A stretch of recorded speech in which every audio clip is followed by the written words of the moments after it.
Ladies and gentlemen, the very word secrecy is repugnant in a free and open society, and we are, as a people, inherently and historically opposed to secret societies, to secret oaths, and to secret proceedings. We decided long ago that the dangers of excessive and unwarranted concealment of pertinent facts far outweighed the dangers which are cited to justify it.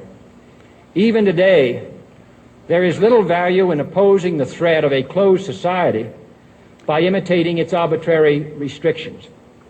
Even today, there is little value in ensuring the survival of our nation if our traditions do not survive with it.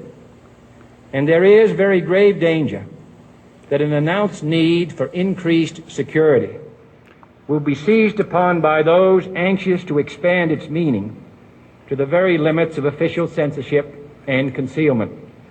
That I do not intend to permit to the extent that it's in my control.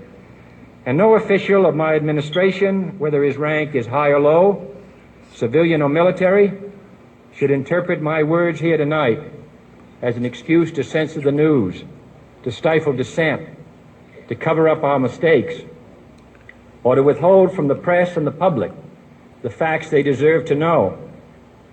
For we are opposed around the world by a monolithic and ruthless conspiracy that relies primarily on covert means for expanding its sphere of influence, on infiltration instead of invasion, on subversion instead of elections, on intimidation instead of free choice, on guerrillas by night instead of armies by day. It is a system which has conscripted vast human and material resources into the building of a tightly knit, highly efficient machine that combines military, diplomatic, intelligence, economic, scientific, and political operations. Its preparations are concealed, not published. Its mistakes are buried, not headlined. Its dissenters are silenced, not praised. No expenditure is questioned, no rumor is printed, no secret is revealed. No president should fear public scrutiny of his program, for from that scrutiny comes understanding, and from that understanding comes support or opposition, and both are necessary.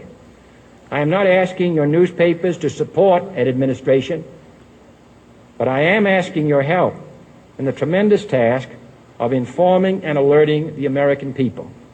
For I have complete confidence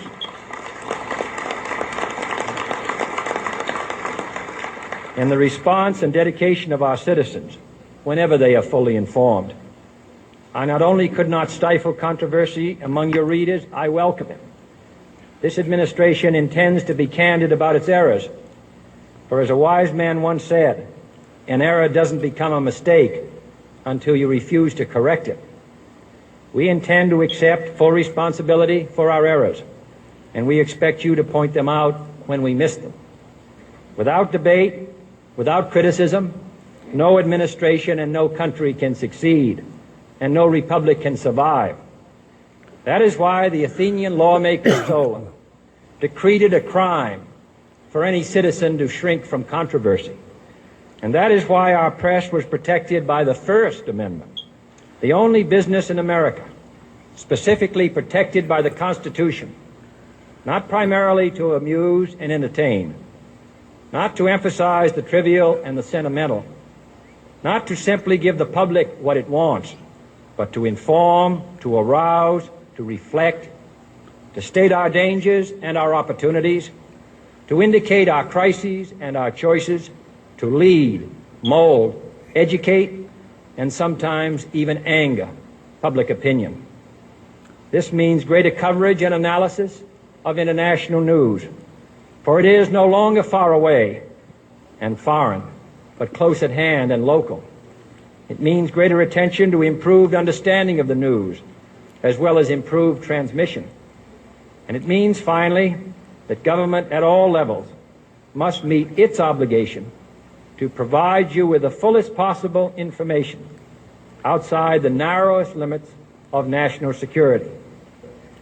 And so it is to the printing press, to the recorder of man's deeds, the keeper of his conscience, the courier of his news, that we look for strength and assistance, confident that with your help, man will be what he was born to be, free and independent.